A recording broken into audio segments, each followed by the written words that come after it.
아니 결국은 윤석열한테 이 승리의 기억을 안겨줬다라는 게 너무 자존심이 국민들이 상하는 거고 그렇죠. 윤석열 조금만 더 진일보하면요. 저 속옷도 만약에 벗으면 이제 공연 음란죄로 갑니다. 저 징역 1년 나와요.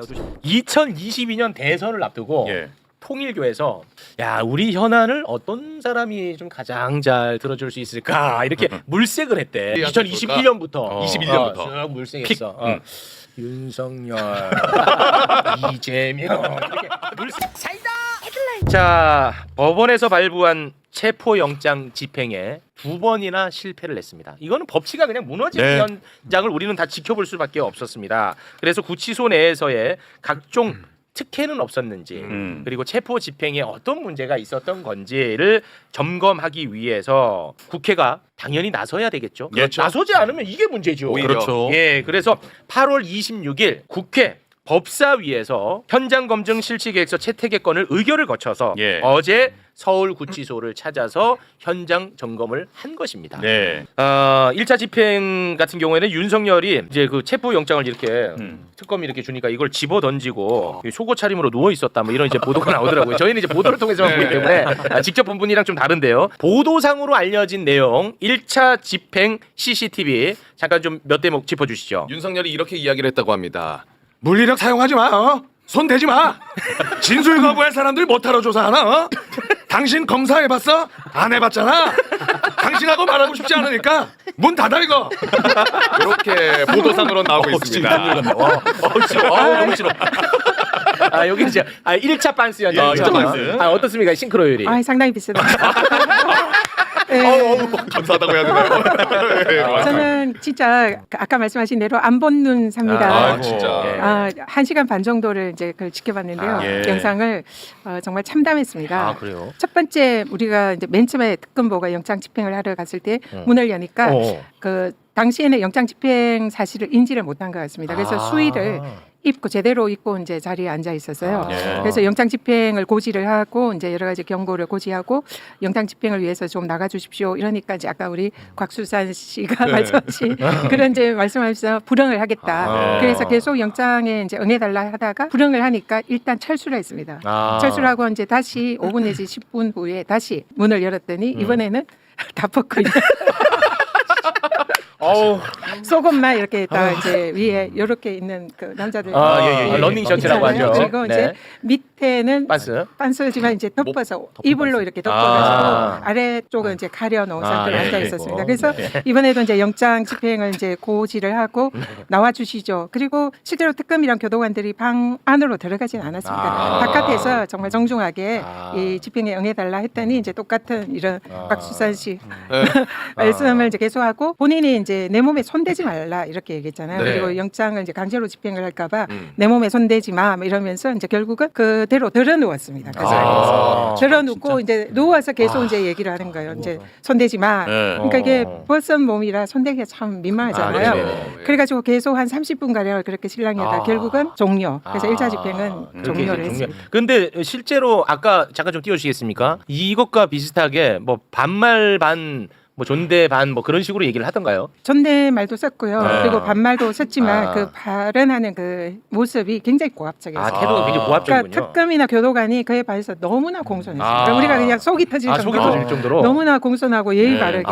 그리고 뭐 일부 교도관들은 대통령님 뭐 이래서는 안 됩니다. 대통령님이 웬 말이야? 그러니까 안에서 마치 자신이 여전히 대통령인 양 그 안에서 군림하는 그런 모습이었고 아니 그러면 거기에서 윤석열이를 불렀던 호칭이 대통령님이었나 보네. 일부. 신인규 이런 거 본격 안 하고 뭐 하냐? 아니 그러니까 저도 화가 나는 게 진짜 우리 의원님께서 잘 보고 오셔서 이렇게 전달해 주시니까 저도 제일 궁금했던 게 구치소장의 집행 의지였거든요. 맞습니다. 이제 수인 번호로도 안 부르고 대통령님이라고 하는 것 자체가 특혜다라는 걸 지금 보여주는 것이고 윤석열 말 다 반박할 수 있어요. 물리력 사용하지 마. 아니 영장이라는 건 원래 물리력을 쓰는 거예요. 그렇습니다. 그리고 진술 거부할 사람 왜 조사냐? 진술 거부권과 체포영장 집행은 별개입니다. 별개죠. 그리고 당신 검사해봤어? 뭐 경력으로 누릅니까? 50 몇 개인데 자기는. 이거 웃긴 얘기고 당신하고 말 섞고 싶지 않으니까 문 문 닫아. 과거에 최순실도 체포영장 집행을 했거든요. 네. 수갑 채우고 교도관들이 10명이 붙어가지고 엘리베이터 안에까지 넣는 걸 국민들이 다 봤습니다. 그 지가 한 거잖아요. 자기가 했고요. 네. 그러니까 이거는 정말 말 같지도 않은 저항이고 네. 이거 정말 제압을 했었어야 되는데 못한 것은 저는 그 특검이나 구치소에 좀 집행 의지가 너무 약했다. 이 부분은 확인이 된 것 근데 같습니다. 그 최순실 건은 자기가 알아서 그냥 나온 거지 우리가 강제로 한 게 아니다. 아니, 이렇게 근데 이제 옷을 주장을 벗고 주장을 있더라도 해왔. 네, 주장을 그래도 해야죠. 근데 이제 그 그것과 얘기는- 관련해서도 이번에 윤석열이 얘기를 한 게 있더라고요. 네. CCTV에 네. 최순실 얘기들 자꾸 하는데 그건 검사가 능력이 좋으니까 알아서 나오는 거지. 그렇게 이런 말했어요. 식으로 얘기를 했어요. 했어요. 예, 그 나왔어요. 최순실 건에 관해서 당시 체포영장 집행이 있었잖아요.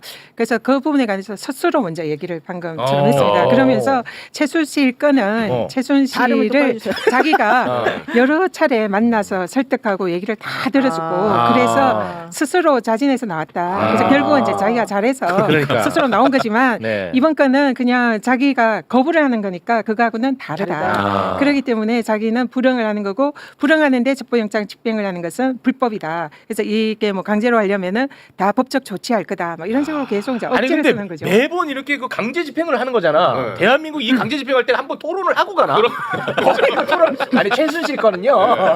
여건은요 제가 설득을 해가지고 뭐 이렇게 토론을 해 매번 강제 집행인데 그게 말이 안 되는 와, 게요. 나 영장이라는 진짜. 게 강제력을 수반하는 거예요. 허락받고 하면 강제력이 아니죠. 보통 체포영장 발부받았는데 안에 숨잖아요. 소방 불러가지고 문 따고 들어갑니다. 맞아요. 그리고 옷을 벗고 있으면 어떻게든 조치를 해서 데리고 가지. 네. 이거를 옷 벗고 저항했다 그래가지고 얼르고 달려서 대통령님 해가지고 와, 나 그렇게 해서 집행한다? 그럼 그건 강제 수사가 아니죠. 영장을 오히려 집행을 안 한 거죠. 아니 그래서 문제라고 대통령님 호칭은 지금 그러니까. 언론에서도 안 나오더라고. 그러니까. 지금 처음 들었는데 네. 진짜 열받네 대통령님이. 일부가 그랬으면 혹시 다른 일부는 3617이라고 부르는 사람도 있긴. 그렇지는 않았고요. 일본어가 왜 있어? 일단은 어. 그 뭐 어쨌든 전직 대통령으로서 이렇게 해서는 안 된다 이런 얘기도 있었고요.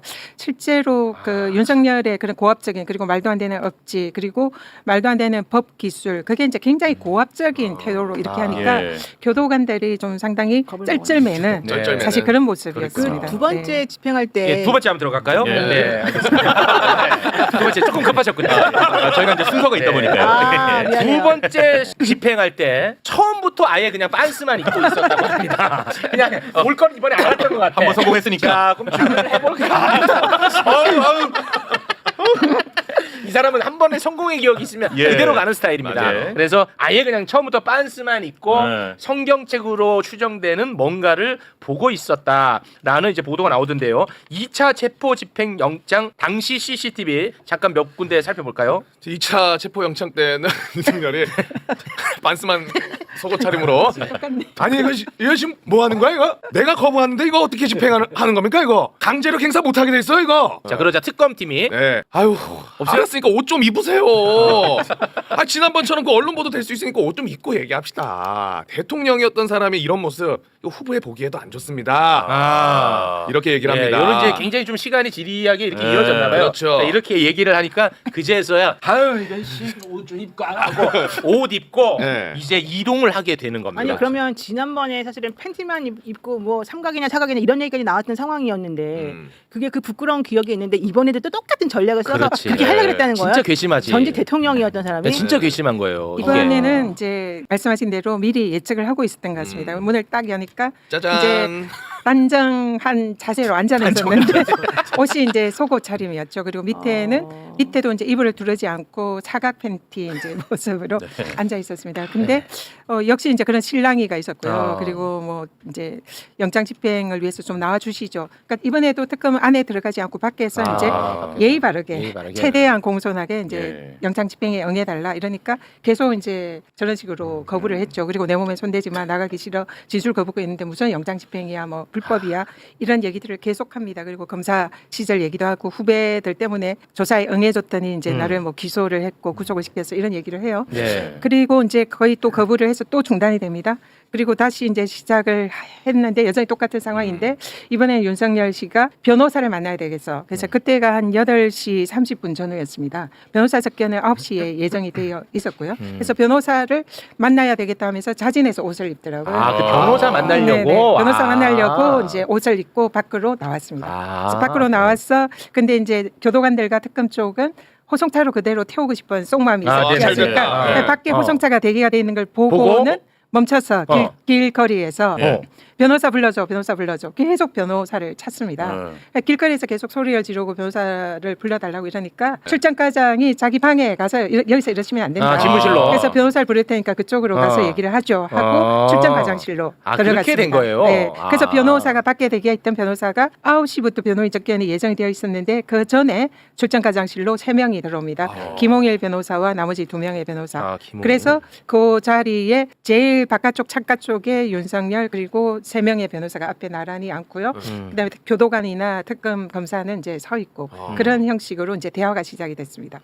근데 사실은 변호사 불러달라 해서 잠깐 하도 이제 난동을 네네네. 부리니까 변호사를 불러줬는데 네. 거기 앉아서 이제 변호사들 또 나갈 생각을 안 하고 계속 이제 소리를 지르면서 변호사들도 변호사들은 이것은 불법입니다. 심지어 해방일에 강제적으로 체포영장을 이렇게 집행하려고 한 예는 없습니다. 변호사들이. 그러면서 교도관들에게 윤석열 씨의 몸에 손을 못 대게 하고 물리력 행사를 못 하게 하고 윤석열도 어제 앉아서 계속 이제 개변을 늘어놓는 거죠. 우리가 1시간 동안 윤석열이 얘기한다고 하잖아요. 네, 그 네네. 현상이 그대로 재현이 돼서 거기서조차 혼자서 얘기를 계속 하는 겁니다. 자기의 무용담, 체포영장이 불법이다.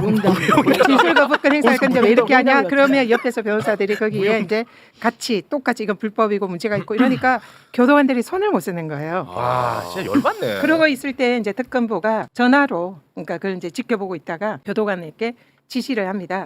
스피커폰으로 한참 보다가 네. 이제 더 이상 이제 시간이 지체가 돼서 이제 더 이상 안 되겠다 싶어서 교도관들에게 윤석열 씨의 양쪽 그 팔당을 끼고 물리력을 써서 밖으로 이제 영장을 집행을 하십시오. 특검부가 그렇게 이제 지시를 해서 잡으려고 해요. 네. 교도관들이 그렇게 이렇게 이제 잡으려고 했더니 이제 또 내 몸에 손대지 마 내 몸에 이러면서 손대지 마. 하니까 교도관들이 제대로 못 잡고 또 다시 주춤하는 거예요. 그런데 특검부가 이제 계속 영장을 집행을 하십시오라고 지시를 하니까 이번에는 의자가 밀린 의자예요. 바퀴 달려. 있는. 그래서 바퀴가 있어요. 몸에는 손대기가 좀 그러니까 교도관들 입장에서는 의자를 밀기 시작합니다. 드라이브 스루로. 그러니까 의자가 상당히 잘 밀리잖아요. 네. 그래서 이게 상당히 순조롭게 밀렸습니다. 네. 그러니까 이제 윤석열이 내 몸에 손대지 마가 아니라 이제 의자에 손대지 손대지 마. 마가 될 수 있잖아요. 상황에. 될수 있으니까. 의자가 잘 밀리니까 이제 의자에서 내려와서 주저앉은 거죠. 지가 자기가 스스로 내려온 거잖아요. 스스로 내려와. 그 너무 자기가 넘어지고 스스로 다쳤다고. 그러니까 거짓말한 거죠. 거짓말. 내 말이야. 몸에 손대지 마 하는데 이제 의자를 미니까 내려오니까 이제 의자를 밀 수도 없고 몸에 손을 댈 수도 없잖아요. 그런 상황에서 이제 도저히 난감한 상황에서 자칫하다가 이제 추접스럽다. 불상사가 날 수도 있겠다 판단하고 특검이 영장 집행을 종료를 합니다. 이게 그랬더니 너무 윤석열이 속상해. 일어나서 다시 이제 의자로 가는 그 장면이 이제 마지막이었어요. 아니, 그래가지고 제가 안 그래도 특검님한테 연락 물어봤어요. 특검님이 누구예요? 민중기 특검에게 그러니까 네. 이 김건희 특검 쪽에서 사실은 이 영장을 예, 맞습니다. 체포 집행하려고 그랬던 거죠. 네네 김건희 특검이요. 그래서 내가 누구신데 그렇게 뭐 소통이 되는 거예요? 윤석열에 대한 체포영장 집행 추가 계획이 있냐 이걸 내가 물어봤어요. 네. 그리고 김건희를 기소하셨는데 해당 범죄 공범으로 윤석열에 대한 추가 기소를 할 거냐. 네. 그렇게 되면 김건희 윤석열 부부가 같은 재판부에서 재판받을 수 있는데 어떤 계획인지 알려달라. 답이 네. 알려드릴 수 없습니다. 이렇게 뭐 하시는 거예요? 또 저랑 다른 정보가 없는 거잖아요. 아니 여기도 노잼이 있네요. 저만 구박하지 마시고 자신감을 더. 네, 자신감. 이 노잼보다도 이거 흐름까지 끌어가지고 이거 아주 큰 죄입니다 이제는. 덤 아니, 얘기하시려고. 중요한 건 이거 되게 중요한 부분이잖아요. 예, 근데 이 예. 부분에 대한 답을 안 하시더라고요. 이 특검님이. 네. 죄송합니다만 답을 드릴 수 없습니다. 양해해 주시기 바랍니다. 이랬다니까요. 네. 아니 근데 저는 그 여기서 계획이 있는 것 같아요. 중요한 거를 좀 짚어야 된다고 좋아요. 보는 게 예. 아니 결국은 윤석열한테 이 승리의 기억을 안겨줬다라는 게 너무 그렇지. 자존심이 그게 국민들이 그게 상하는 가장 거고 중요해. 그렇죠. 윤석열 조금만 더 진일보하면요 저거 속옷도 만약에 벗으면 이제 공연 음란죄로 갑니다. 저 징역 1년 나와요. 조심하고요. 근데 저는 앞으로도 체포영장 발부되면은 너무 안 좋은 사례를 남겨놓은 것 맞아요. 같아요. 그게 앞으로 핵심입니다. 대한민국 법원에서 체포영장을 지금도 발부할 텐데 다 속옷 입고 땅바닥에 누우면 그럼 집행 못하는 거 아닙니까? 그게 핵심이에요. 이게 문제고요. 네. 저는 더 이거 징계나 수사가 필요한 사안인 게 변호인의 참여권이라는 게 변호사가 왔다는 거 아닙니까? 근데 어떻게 그 변호인들을 출정과장실까지 누가 그럼 들여보내줬습니까? 그러니까 이거를 그냥 아까 걸어 나왔을 때 거기서 물리력을 그치, 행사해서 수갑 거기서 데리고 채워가지고 들어가야지. 차 태우면 되거든요. 네. 근데 그걸 또 달래가지고 출정과장실 가서 변호인들이 들어와서 거기서 접견을 이루어지게 한 것은 누군가 허락을 했기 때문에 간 거거든요. 그래서 전 이런 식으로 하는 거는 법 위반 사항 소지가 있기 때문에 반드시 이건 직무감찰을 좀 해야 된다. 정상적으로 하면 체포를 해서 특검 사무실에 와가지고 거기서 접견을 하게 해줘야 되는 거예요. 네. 근데 이거를 지금 체포 영장 집행을 막은 거기 때문에 그렇죠. 이 부분에 대해서는 변호인들도 네. 이건 공무집행 방해로 이건 입건해야 될 필요도 있어요. 저는 네. 그래서 그 두 분한테 좀 여쭤보고 싶어요. 두 분이 변호사니까. 아니 우리 선생님도 변호사 아니에요? 변호사 그만 두셨어요? 하여튼 현실적으로 그 원래는 그 변호인 접견이 예정돼 있다 하더라도 체포 영장을 집행하거나 아니면은 데려가가지고 조사를 받거나 할 때는 구치소나 교도소에서 변호인 접견 안 하고 곧바로 데리고 가잖아요. 우리 거 다 취소시켜 버리고. 근데 이런 경우 같은 경우에도 변호인이 일부러 이제 9시에 접견을 예정해 놨다는 거잖아요. 그날 할 거라고 네, 얘기하니까. 맞아요. 그래서 일부러 특검에서 8시에 나갔다는 거예요. 네. 9시에부터 이제 한다고 그래서 네. 시끄러운 걸 막기 위해서. 그런데 호송차에 태우려고 했더니 변호인 데려와라.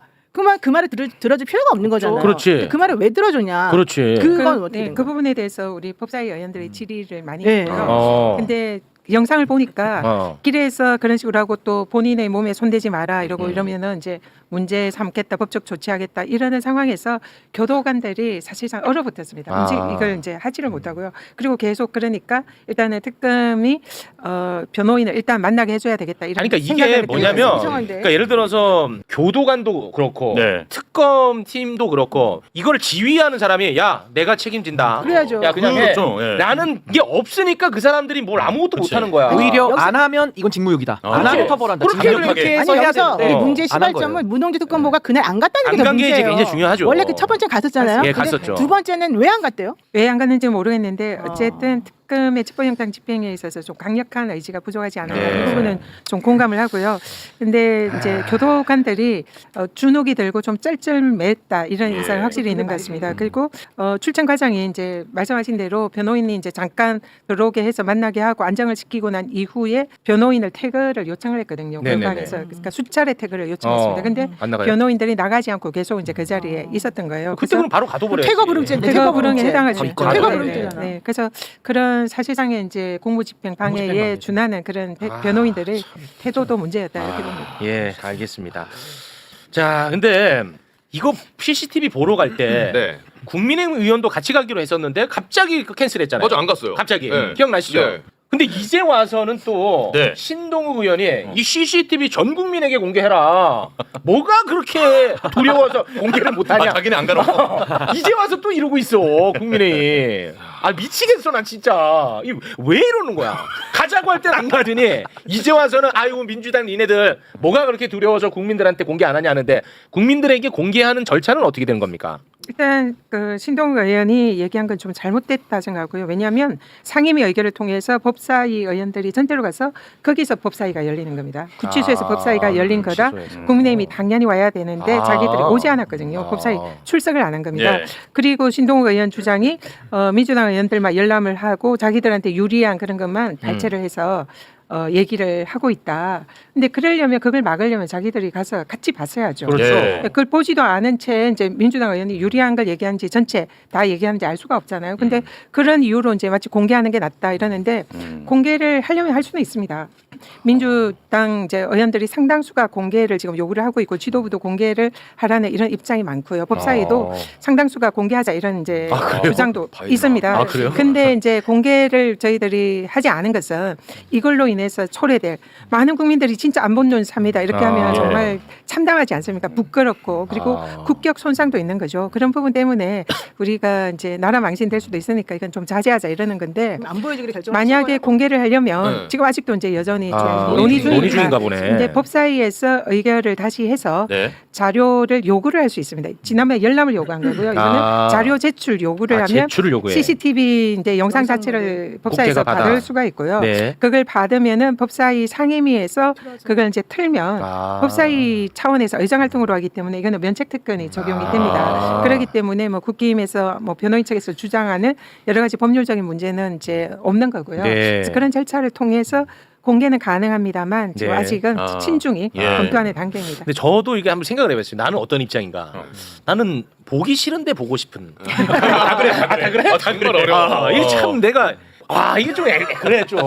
맞아요. 보기 싫은데 안구 건강 차원에서. 안 보고 싶어. 보기 싫은데. 보면 너무 부끄럽습니다. 부끄럽고. 근데 저는 이게 신동욱 수석 최고위원이잖아요. 전 이자가 약간의 그 트릭을 쓴다고도 봅니다. 그러니까 오히려 공개를 더 하도록 유도를 해서 오히려 또 그 위법 사안 가지고 한 번 더 정치 쟁점을 하려고 하는 좀 그런 숨은 전략도 있는 거 아니냐. 그러니까 네. 가자고 할 땐 안 가고 인제 와서 다 공개하자는 게 뭐야? 너무 웃기잖아요. 그렇습니다. 자 그러면 지금부터는 요즘 아주 시끄럽죠. 예. 검찰 개혁. 네. 검찰 개혁에 대한 이야기를 들어보는 시간입니다. 제가 어제 분명히 제 기조를 말씀드렸죠. 네. 앞으로 경청하겠다. 네. 예, 다양한 의견들. 다양한 사람들의 의견을 좀 경청을 좋습니다. 해보겠다. 예. 그런 말씀을 드렸었는데 검찰 개혁 이제는 조금씩 정리가 되어가는 분위기입니다. 예. 김민석 총리가요 주말에 검찰 개혁과 관련해서 당 정대 중재 역할을 했어요. 예, 검찰 개혁 관련해서 김민석 총리가 함께 좀 만나가지고 중재를 했는데 어떤 분들이 함께했는지 잠깐 좀 볼까요?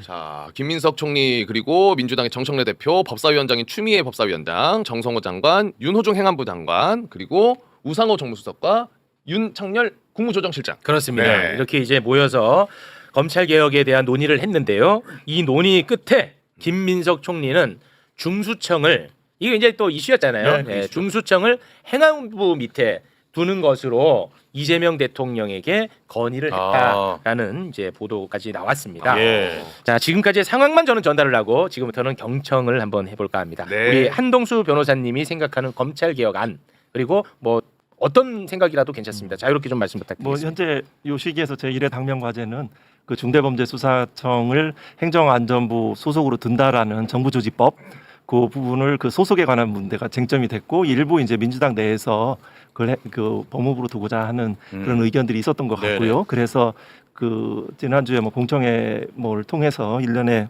과정을 통해서 국민의 민심들 그 검찰 정권의 그런 분들 뼈저리게 경험하신 여론들이 그렇지 않다 행안부라는 주권자의 결단을 보고 저렇게 정리하신 것 같습니다. 네, 그래서 일단락 그 과정들을 넘어가는 과정으로 이해합니다. 네. 어찌됐든 우리는 정말 좋은 제도를 만드는 게 목적이잖아요. 그럼요, 당연하죠. 이거는 뭐 이견이 아마 여기 예. 계신 분들은 최소한 없을 겁니다. 네. 그러나 모든 제도가 또 완벽하지 않다고.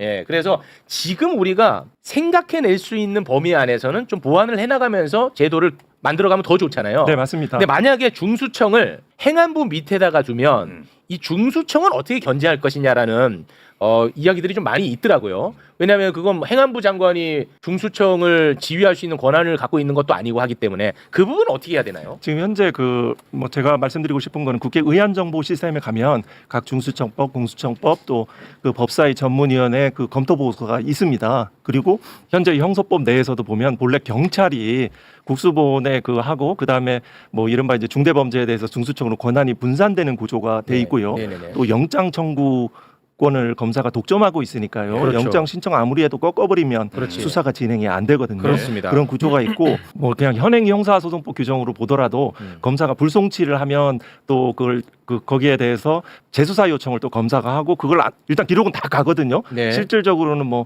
이른바 모든 사건 송치주의 정권 송치주의랑 같고 현재 그 모든 기록을 가져오도록 하고 재수사 요청을 하고 안 되면 또 징계도 할 수 있고요.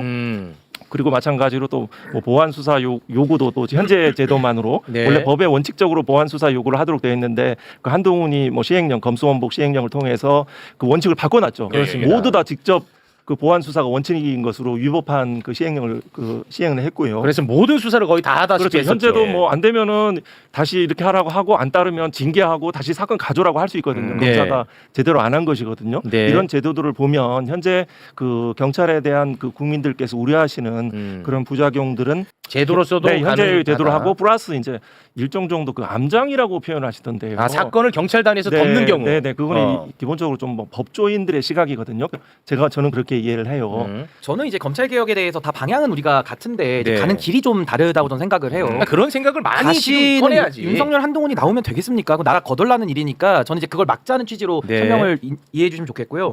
아까 우리 부장님 말씀하신 그 한동훈이 뭐 시행령 통해서 늘리고 했던 부분이 이제 검찰의 직접 수사 부분을 늘린 거거든요. 근데 지금은 저도 그렇고 여기 있는 모두가 검찰의 수사 개시권을 주자는 사람은 전혀 없습니다. 네. 그래서 이제 이따가 보안 수사권으로 다시 한번 또 말씀을 드리면 될 것 같고 저는 가장 중요한 게 뭐냐면 견제와 균형 그리고 통제의 관점에서 각 단계마다 빈틈없이 좀 채워보자라는 거거든요. 이게 좀 아쉬운 게 뭐냐면 저도 이제 변호사를 제가 2019년도부터 했는데 저는 일반 형사 사건을 많이 해요. 그리고 보통 제가 하는 사건은 힘있고 뭐 빽 있는 그런 피의자 사건이 아니고 거의 피해자들의 고소대리 사건을 많이 합니다. 네. 그럼 보통은 이제 검경수사권 조정 이후에도 거의 다 이제 고소장들이 경찰로 많이 가거든요. 그럼 지금 상황에서도 경찰 단계에서 이제 좀 더 강화해서 이제 경찰이 수사권을 더 주자는 얘기인데 이게 잘 해결이 안 되는 경우가 너무 많아요. 그러니까 예를 들어 간단한 사건임에도 2년 3년 지연되는데 네. 우리가 보통 법원 중에 지연된 정의는 정의가 아니다라는 얘기 있지 않습니까? 네네. 그런 것처럼 왜 지연이 되느냐? 저는 지금 특수부 얘기는 이제 거의 전 끝이 났다고 봐요. 왜냐면 윤석열을 동의한 사람은 없기 때문에 네. 윤석열 사례는 이제 더 이상 얘기할 필요가 없고 형사부의 피해자들 그럼 어떻게 이거를 우리가 구제할 거냐를 좀 놓고 집중 논의를 좀 해야 되는데 단적인 제가 통계 하나 말씀드리면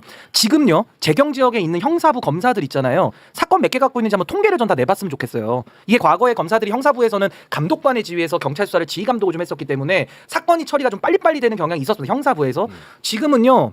뭐 제가 사건을 몇 개 물어보니까 한 350개에서 400개 들고 있다 그래요. 형사부 검사들이. 근데 과거에는 100개에서 150개 들고 있었는데 그것도 미제로 많아가지고 검사들 쫙가지고 빨리 처리하라고 했었는데 지금은 그게 2배 이상 늘어난 겁니다. 근데 왜 그러냐?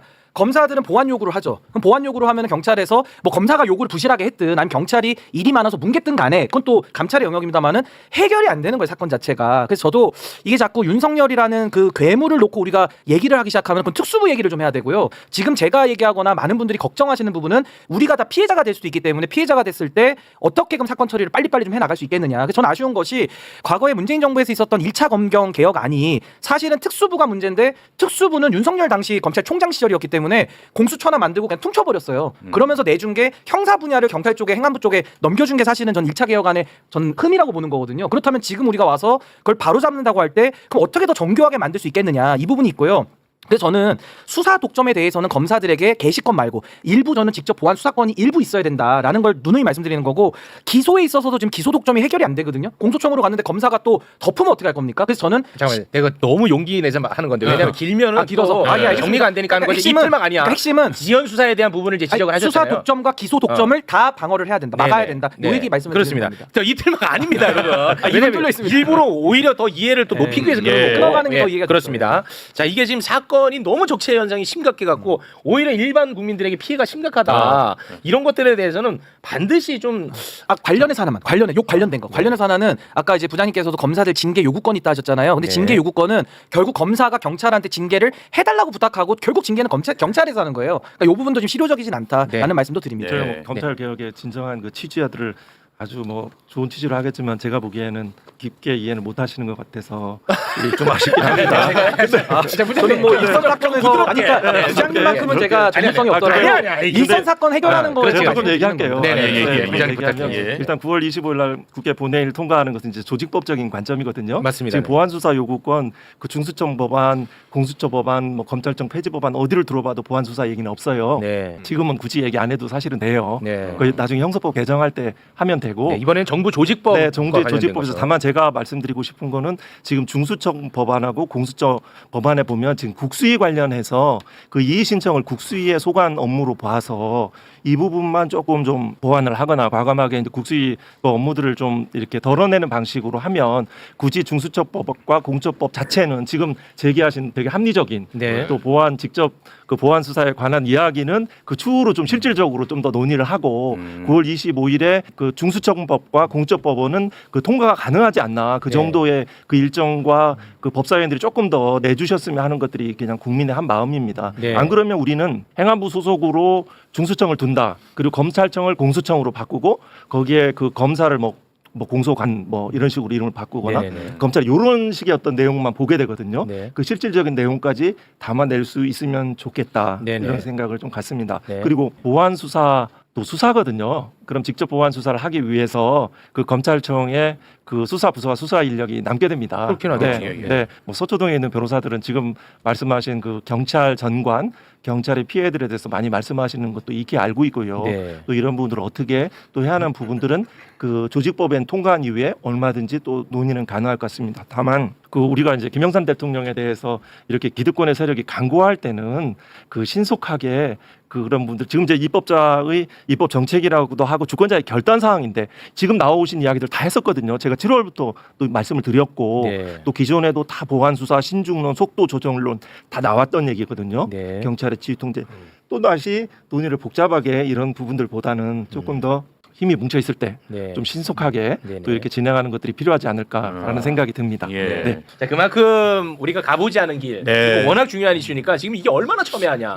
나는 좋다고 보는 입장입니다. 맞아요. 자, 저희끼리 좀 빨리 좀 진행을 해야 되겠어요. 우리끼리. 적체 현상 일어나기 지금 전에 끝났습니다. 지금 특검 이슈 이야기를 좀 해봐야 되는데요. 내란 특검이 그 계엄의 동기에 김건희를 포함시켰더라고 이번에. 동기로요? 새롭게 그 전에는 이제 줄탄핵 때문에 예. 계엄했다라는 것만 들어가 있는데 그래서 이제 공소장을 변경할 거라고 합니다. 김건희의 여러 가지 리스크 아니 김건희를 내란 피의자로 적시하는 게 아니고 동기로. 김건희의 여러 리스크, 명태균이라든지 그거를 이번에 새롭게 이제 넣는다는. 그러니까 윤석열이 왜 계엄했느냐. 그동안 이제 줄탄핵. 네, 김건희. 그렇습니다. 그리고 중간에 뭐 일단 다 건너뜁니다. 시간이 없어서. 왜 이렇게 다 건너? 일단 한덕수 나쁜 놈이라는 거. 한덕수는 진짜 나쁜 놈이야. 다 건너뛰고. 그다음에 어제 그 용광로에다가 증거인멸한 거 윤재순이 그 위에는 정진석이 있는 것 같다는 거.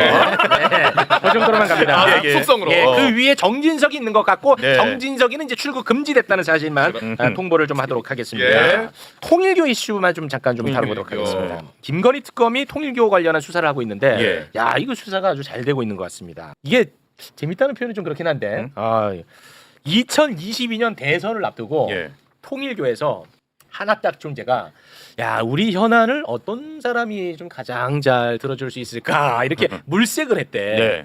누가 대통령이 되면 우리 2021년부터 21년부터 쭉 물색했어. 윤석열, 이재명 이렇게 물색을 딱 한 거야. 그러면서 이제 막 고민을 했겠지. 우리 현안을 잘 풀어줄 사람을. 그러다가 이제 윤핵관 중에 뭐 권성동도 만나고 하면서 야 우리가 갈 길은 윤석열이다. 이렇게 이제 점지를 한 거야. 한학자가 점지를 딱 합니다. 점지를 한 다음에는 이제 본격적으로 윤석열 후보를 지원하는데 통일교가 모두가 다 함께 힘을 모읍니다. 근데 이게 이제 힘을 모으는 것도 투트랙이에요. 윤석열을 만날 때는 권성동을 좀 통한 것 같고 김건희는 건진법사를 통했던 것 같아요. 이게 잘하네. 이렇게 이제 투트랙으로 갔던 것 같습니다. 통일교가 윤석열 후보를 어떤 식으로 지원했는지 간략하게 정리를 한 거 있는데 잠깐 소개를 해주시죠. 22년 1월에 윤영호 본부장이 윤핵관이죠. 권성동한테 1억을 딱 주고 그리고 22년 2월 8일 한학자가 권성동을 천정궁으로 불러가지고 쫙 또 만나죠. 만나서 딱 약속을 합니다. 윤석열 우리가 돕겠다. 약속을 딱 해주고 22년 2월 13일 바로 직후에 통일경에서 윤석열과 마이크 펜스 전 부통령 면담을 또 주선을 쫙 해줍니다. 근데 이게 재밌더라고. 저거를 왜 주선했냐면 통일교가 윤석열하고 마이크 펜스 전 부통령을 만나게 함으로 인해서 야 미국은 윤석열을 민다. 이 이미지를 만들어 주려고 했던 거예요.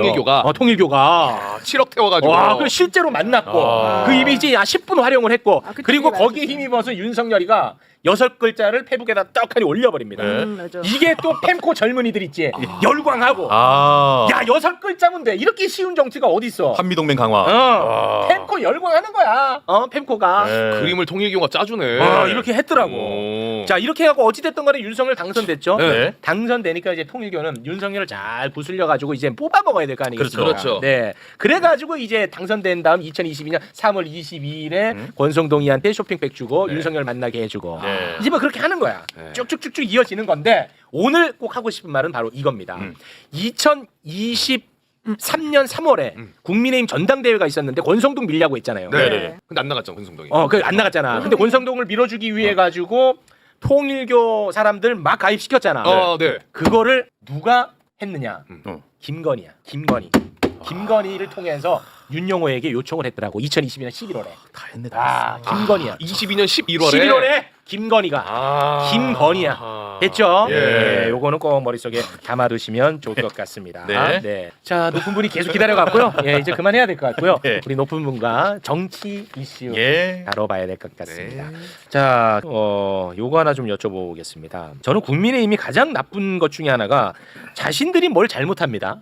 그러면은 항상 프레임 전환해서 상대를 잘못했다고 이렇게 프레임을 전환시키. 이게 얼마나 악질적이야. 난 이거를 제일 싫어하는데 말이죠. 오늘 내란 특검이 계엄 해제 표결 방해 혐의로 추경호의 자택하고 의원실을 압수수색했거든요. 이를 두고 또 내란 특검이 이 불법적인 행위를 하고 있다라고 조인트 송원석이가 한마디를 했거든요. 조인트 송원석이 영상 같이 좀 볼 때 이어폰 좀 껴주시고요. 끝까지 들으셔야 됩니다. 이거는 맞아요. 함께 보시죠. 조원석 특검이 우리 당의 추경호 전 원내대표 자택을 압수수색하고 있습니다. 완전히 망나니 춤을 좀 추고 있는데 이렇게 불법적이고 무도한 압수수색을 하고 있는 점에 대해서 도저히 수긍할 수도 없고 수용할 수도 없습니다. 비공개하겠습니다. 새끼들 진짜 도망는 새끼들이네. 저 조인트 또 깔 기세네. 와, 그러네. 아, 지금 조인트 까겠는데 진짜로. 저것도. 너무 아, 지금 이게 어떡합니까 이거? 송원석이 조인트 송원석이. 뭐 터진 입으로 저런 얘기를 할 수 있겠지만은 저러니까 내란 당이에요. 저러니까 청산할 당이다. 저는 그렇게 보는데 네. 추경호 원내대표 전 원내대표가 구청장 출신인데 그날 전부 국회로 모이는 국민의힘 의원들을 당사로 가라 네. 하고 한 건 사실 아니에요? 교란 작전 네. 했어요. 교란 작전. 괜히 하나요? 예. 교란. 예, 그런데 아니 지금 얼마 전에 권성동 의원 얘기하던데 이 사람도 큰 소리 치잖아요. 그래서 저는 압수수색을 하는 이유는 있을 거다. 네. 달마가 동작으로 간 이유도 알고 있고 네. 추경호 전 원내대표 압수수색도 알고 있다. 네. 받아야죠. 받아야죠, 당연히. 그리고 죄를 사과해야죠. 벌을 받아야죠. 그렇습니다. 네. 저도 한 말씀만 좀 네, 보태면 말씀. 이거 뭐 망나니 춤을 추고 있다. 뭐 특검이 불법적이고 무도한 압수수색이라고 하는데 망나니 춤을 춘 것이나 불법적이고 무도한 일을 벌인 건 윤석열이다라는 말씀을 다시 한번 짚어야 될 것 같고요. 뭐 수긍할 수도 없고 수용할 수도 없다라고 하는데 그 자세가 역시 내란이 진행 중인 겁니다. 네. 아니, 법원에서 특검이 압수수색영장 발부 받아서 하는 건데 이걸 못 받아들이겠다는 게 그게 불법이고 그게 네. 내란적 사고예요. 그래서 저는 송원석 의원이 저희 가서 그냥 벽이나 한번 발로 좀 때리고 와서 정신 좀 차렸으면 좋겠어요. 예. 그 사람들은 반성이 없어요. 반성이 없어. 그래도 김거북이 아, 10돈짜리 예, 금고 도망갔어요. 그분은 도망갔어. 사표라도 내더라고요. 이배용? 이배용이 도망갔어요. 이배용. 예. 그런데 이대 출신들 좀 들고 일어나야 돼요. 어. 우리나라 최고 여자대학 총장 한 사람이 그런 짓 했는데 이배용 창피하잖아요. 네. 그래서 저는 이배용의 후배로서 참 반성도 없다 그렇게 봅니다. 네. 그리고 그 나경원이 그 법사위 간사로 오지 않았습니까? 그래가지고 아주 시끄럽고 난리더라고요. 오늘도 보니까. 오늘 제가 정보위가 아이고. 중요한 게 있어서 늦게 갔어요. 아, 오늘 그런데 난리 법사위에서 났어요. 계속 표결했으니까 와라. 예. 갔더니 난리가 난 거예요. 난리 났어 오늘. 나경원 나경원이. 의원이 그래요? 우리 민주당 초선 의원들한테 초선들이 무엇을 아냐 예. 말하지 말고 있어라. 아, 박은정 의원을 향해서 그렇게 얘기했어요? 초선은 가만히 있어. 나경원이? 나경원이가. 그래서 제가 갔어요. 오. 나빠루. 아 나빠루. 나빠루. 나베 가야 돼 나베. 나베 나빠루. 나 5선 박지원이 왔으니까 나하고 얘기해봐. 그렇게 하셨어요? 그렇죠. 그렇지. 동영상 지금 올라와 있어요. 오. 나빠루. 뭐래요? 그랬더니 그냥 가버려요. 아. 그런데 우리 민주당 법률위원장 이용우. 이용우 네. 나경원 오면은 박지원이 그만 안 있다. 아. 죽인다 했더니 또 또 그분이 저를 과찬해놔서 안 할 수도 안 없고 할 그래서 나빠루. 안 할 생각이었는데 한번 부추기니까 말을 해놨으니까. 칭찬하면 저는 춤춘다니까요. 맞아. 그게 가버리더라고요. 그게 가버렸어요. 네, 그런데 오늘 간사 선임도 못했어요. 왜냐하면 못했어요. 결격 사유가 많잖아요. 그렇습니다. 그래서 선임 안 할 거예요. 아니 그걸 여쭤보려고 하는 거예요. 아니 나경원은 호불호를 떠나서 나는 뭐 그런 얘기를 하자는 게 아닙니다. 예. 나경원은요 내란과 관련해서 엄청난 혐의자예요. 혐의자고. 예. 그런데 그분이 서울시장도 오세훈보다도 지지도가 높았는데 여론조사 조작으로 인해서 떨어졌잖아요. 또 당대표도 나오니까 예. 초선 의원들 시켜가지고 예, 윤석열이 그러니까 못하게 윤석열이 했죠. 못했잖아요. 예. 대통령 후보도 다 당하고만 살았어요. 그래서 내가 그랬어요. 나 의원 왜 당하고 산 사람이 그러니까 그렇게 맨 먼저 구치소 찾아가고 이해가 안 거기 가요. 하느냐. 이해가 안 가. 난 이해가 안 간다. 이해가 안 가. 그런데 이제 그 이상 얘기하면 예. 험담 나오고 아무튼 이해할 수 없는 아, 사람. 진짜로 보면 속 없어. 내가 볼 때는 진짜 웬만한 민주당 의원보다 더 많이 당했거든. 훨씬 많이 윤석열한테. 훨씬 많이 당했지. 윤석열한테 훨씬 많이 당했단 말이야. 나경원은. 나는 한 번 아. 당했지만 나경원은 4번 당했어요. 근데 굉장히 모욕적으로 당했다니까. 완전 바보지. 예, 그 막 해촉 시켜버리고 막 그랬거든. 맞아.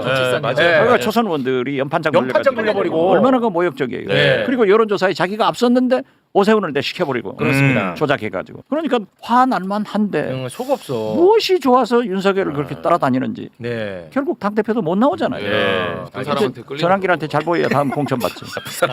나쁜 남자 컴플렉스. 나쁜 남자 컴플렉스라고 하네요. 하도 당하다가 네. 미안했다 이러면 막 마음 응어리 다 풀어지고 막 이혼했지. 내가 너 미워서 그런 거 아니야? 어떡해 그런 마음이었구나. 어떡해 내가 오해했었어. 맞아. 어이가 없 100번 욕하다가 한 번 잘해서 미치는 거 있거든. 그렇죠, 예. 알겠습니다. 자 그리고 아무리 시간 없어도 난 이거는 꼭 우리 모두가 함께 이야기를 나누고 싶은 게 있어요. 예. 특히 이제 정치 오래 하신 분의 고견도 좀 듣고 싶어요. 새손 얘기를 듣고 싶다. 이게. 예. 그 우리가 이제 흔히 정치인 다 똑같다 이런 얘기 되게 습관적으로 많이 하잖아요. 누가 돼도 마찬가지다. 거기서 거기다. 아유 이 정치 환자, 정치가 밥 먹여주냐 이런 얘기 진짜 많이 합니다. 예. 그러나 절대 아니다 이겁니다. 정치는 우리 삶에 엄청나게 많은 영향을 끼친다는 것을 이번에 단적인 사례로 제가 또 보여드리겠습니다. 지금 강릉은 가슴 아프게도 이제 가뭄으로 몸살을 앓고 있고요. 예. 그 어려움을 강릉 시민이 감내하고 있습니다. 네네. 예. 그런데 이 자연재해랑 정치인이랑 무슨 상관이냐 이렇게 말씀하시는 분들도 많은데 절대 그렇지 않습니다. 매우 큰 상관이 있습니다. 이번 가뭄은 제가 볼 때는 인재로 보입니다. 예. 왜냐? 일단 지금 강릉시장의 이 상황 인식 영상에 담겼었잖아. 네. 어제 뭐 소통 안 되는 그거 말고 지금 이 가뭄에 대한 인식 영상으로 보고 오겠습니다. 시간 제한 급수도 고려를 해야 될 것 같은데 지금 안 하고 있다는 얘기 계획에다 지금 없는 거 아니에요? 아니 지금 이렇게 해서 어느 정도 한 15% 줄이고 있으니까 기간상 9월달은 제가 비용을 올 거라고 저는 그때 믿고 있습니다. 작년에도 우리가 그 하나님 믿으면 안 되죠. 작년에 저 와중에 이거 나도 주로 사용하는 개그거든. 개콘에서도 많이 사용했던 개그야. 뭐냐면 너무 추워 한겨울에 너무 추워 나 어떻게 하면 아이고 걱정하지 마라 곧 여름이다. 이거 완전 개그거든. 저 따위 심지어 대통령이 도와주려고 왔는데 저 따위 인식을 드러낸 겁니다. 예, 예. 자 그런데 강릉이요 가뭄이 이번에 특이하게 생긴 게 아니더만 괜히 잦았습니다. 원래도 가뭄이 예. 문재인 정부 때 한수원 사장을 지낸 정재훈 전 사장이 글을 하나 올렸는데 예. 이걸 보면 깜짝 놀랍니다. 강릉에 지속적인 가뭄이 있어가지고 도암댐 재개를 통해서 원수를 확보하려고 했나 봐요. 하도 이제 가뭄이 잦으니까. 예. 그런데 갑자기 정권이 바뀌고 강릉시장이 이용규 시장으로 바뀌면서 다 무산이 됐다는 거예요. 예. 그 글을 좀 소개를 해주시죠. 페이스북에 글을 올리셨는데 강릉 가뭄 사태 예견된 참사라는 말로 시작을 했고요. 19년 제가 한수원 사장 시절에도 강릉의 가뭄 사태는 계속되고 있었다. 저는 당시에 강릉 시장님과 인근 주민들을 설득해서 평창군 소재지만 강릉과 가깝고 과거 강릉에 물을 도입했었던 도암댐 발전 재개를 통해 원수 공급을 제한했고 그 당시 프로젝트가 추진이 되었다면 지금과 같은 가뭄은 없었을 것이다. 예. 이런 상황에서 22년 초부터 도암댐 발전 재개를 위한 공론화가 시작되었고 전 시장님과 저는 의혹을 가지고 사업을 본격적으로 추진하기 시작했다. 그런데 정권이 교체되면서 갑자기 강릉시장 후보가 뒤바뀌고 현 시장이 나타나서 도암댐 발전 재개와 원수 확보 계획을 무산시켰다. 예. 근데 어제 이제 박진영 교수가 매부쇼에 나와서 권성동이가 이 김홍규를 낙하산으로 꽂아 넣었다라는 얘기를 했습니다. 예. 김홍규입니다. 제가 좀 말을 실수했나 보네요. 정정하겠습니다. 김홍규. 예. 이거 어떡합니까? 제가요 우연히 지난주에 권성동, 권성동이 윤한홍, 윤핵관들하고 국회의원에 관해서 엘리베이터를 같이 탔어요. 굉장히 어색하더라고요. 이제 금방 감옥 갈 사람인데 그 얘기할 수도 없고. 그래서 제가 물었어요. 아이, 권 대표, 그 강릉 가뭄 심하대. 네네네. 그랬더니 아니 행안부 장관도 왔는데 행안부 장관이 다녀가도 비가 안 오더라고요. 그리고 그 정도 아니래요. 괜찮다고. 그래서 나는 그 지역 국회의원이 가장 잘 알 건데. 괜찮다 이렇게 생각을 했는데 지금 보니까 난립니다. 똑같은 사람들이 거기 시장 국회의원이 똑같은 것 같아요. 와, 그 정도 아니래요. 걱정 없대요. 권성동이는 뇌물이 문제가 아니고 저런 게 더 문제야 사실. 글쎄요 그게 문제지요. 지금 현재 만약에 지역구에서 그런 일이 있으면 진짜 양동이를 들고 물이라도 퍼날려야 되는데 괜찮다는 거예요. 또 그리고 뽑아주니까. 행안부 장관이 거기 와서 시민들을 위로했는데 그래도 비는 안 오더라. 또 뽑아주니까. 그렇게 하던데 난 그게 제일 의심스러워요. 그래서 진짜 이 정치에 관심을 많이 가져야 된다니까. 맞아요. 자꾸 되니까 이래. 김홍규 같은 사람 이런 사람 뽑아가지고 이렇게 고생하는 거 아닙니까 솔직하게. 그래서 정말 공천이 중요한 거예요. 사실 지방선거 2022년도인데 그때 이제 명태균 이슈 나오고 뭐 재보궐이나 지방선거 막 지금 해먹은 얘기들이 나오고 있지 않습니까? 맞습니다. 그러다 보니까 강릉 지역구를 두고 있는 권성동이가 당시에 원내 대표였는데 이 시장 지역구에 목소리가 크니까 당연히 꽂았을 가능성이 매우 높은 거고 공천 엉망으로 하니까 이게 국민들도 피해를 볼 수밖에 없는 이 구조가 정말 참 안타깝고 하여튼 이건 좀 빨리 이 강릉시장을 믿고 맡길 수가 없기 때문에 그렇습니다. 정말 좀 해결을 좀 해야 될 것 같습니다. 자, 우리 박지원 의원님은 지금 중국 전승전을 향해 가셔야 됩니다. 김정은 홍군형 낸다고 합니다. 이번에 가서 너 그렇게 하면 안 돼. 나 오선이야. 나 오선인데 그런 식으로 막 정치하면 안 돼. 우리랑 또 화합도 하고 평화 이루어야지. 핵 만들지 말고. 내가 나이 먹어보니까 핵은 아니더라. 김독재. 그런 얘기하면 안 돼요. 죄송합니다. 트럼프 대통령도 북한 핵을 인정하고 모라토리움으로 가자 이런 건설적 얘기를 하잖아요. 그렇기 때문에 저는 만날지 안 만날지도 모르겠어요. 그 박지원인데 조대 막루 제일 막. 높은 자리에 올라가는 것은 국가 원수꾼만 올라가기 때문에 우원식 의장이 올라갈 거예요. 그리고 저는 그 밑에 쫄자들이 앉는 자리에 앉는데 다행한 것은 김여정, 현성월 등 내가 친하잖아요. 친하죠. 그 사람들 수행원들의 명단을 비공식적으로 확인해 보니까 오. 저하고 다 아는 사람들 오, 네. 거기에서 얘기할 수 있을 것이다. 오. 저는 그렇게 보고 네. 그 막루에 올라간 우원식 국회의장이 국가 원수급 27명이 오니까 거기에서 김정은 위원장과 말을 나눌 수 있을 것이다. 왜냐하면은 문재인 대통령 판문점 회동 때 네. 트럼프와 같이 만났을 때 그때 거기서 리셉션을 할 때 네.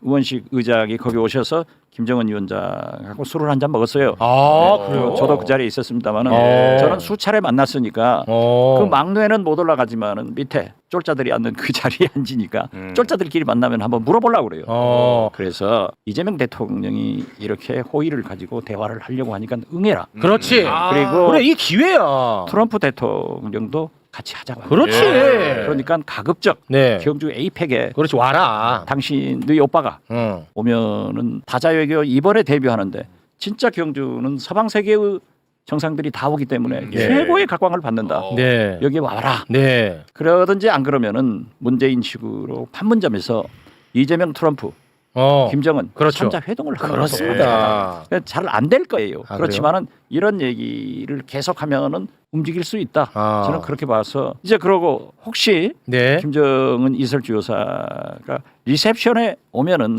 저하고 눈만 부딪혀도 그러면 이제 눈길만 주고받아도 그러면 이제 난리 저한테 그렇게 함부로 하지는 못해요. 아 인사하러 와야지. 아, 어른인데. 내가 자기 아버지 친구인데.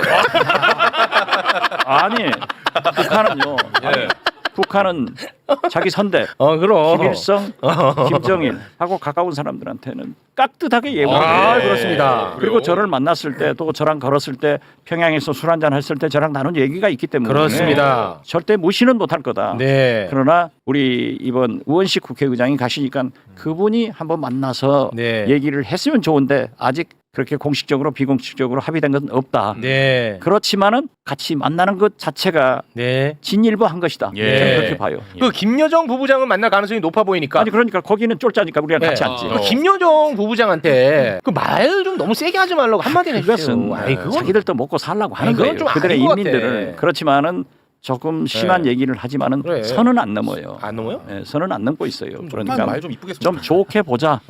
그리고 최욱 씨가 그러는데 말 좀 이쁘게 하라 하더라. 제 이름은 대지 마시고. 제 이름은 대지 마시고. 그렇게 얘기할게요. 아니. 그런데 제 이름 대지 마시고. 아주 그 김여정 부부장이 큐트해요. 귀엽다고요? 아 귀엽지.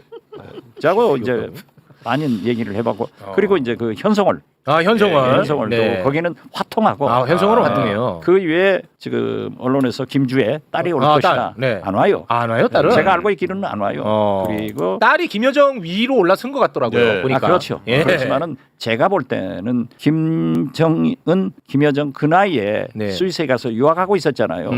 그러니까 자기 오빠가 저는 서방 세계 어딘가에서는 유학을 하고 있기 때문에 이것을 은폐하기 위해서 김주혜를 내세워 가지고 후계자다 하는데 봉건주의 사회주의 국가에서 여자가 지도자가 된 게 없어요. 그래서 좀 더 두고 봐야 되는데 이번에는 아무튼 안 오고 최선희 외무상이 오면은 좀 얘기가 될 수 있을 건데 그 얘기도 안 오더라고요. 안 오고. 네, 알겠습니다. 함께해 주신 여러분, 이따 봐요.